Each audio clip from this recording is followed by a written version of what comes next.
Panama has always been Black history. Africans arrived here almost at the same moment Europeans did. In fact, the first records of enslaved Africans in Panama date to 1513, barely a year after Vasco Nunez crossed the isthmus himself.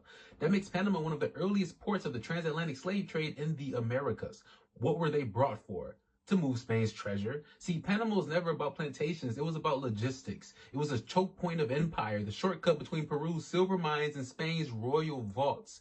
Gold and silver were carried from South America, dragged across the Panamanian isthmus by caravans of indigenous laborers and enslaved Africans, then loaded onto ships bound for Europe. But slavery breeds resistance, and in Panama, resistance became legend. By the mid-1500s, thousands of enslaved Africans had fled into the mountains and jungles, forming what we now call maroon settlements. These weren't ragtag camps. They were organized, armed, and independent. The most famous was led by Bayano, a man so feared by the Spanish that his very name became shorthand for rebellion.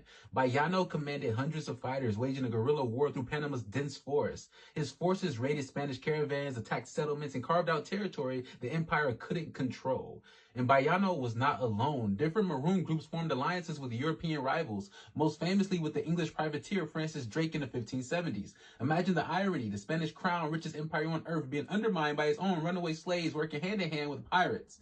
The Maroons were so disruptive that Spain had to do something unthinkable: negotiate. In 1579, the Crown signed a peace treaty with one Maroon group, granting them autonomy in exchange for ending their raids. In other words, Black rebels forced the Spanish Empire to recognize their independence.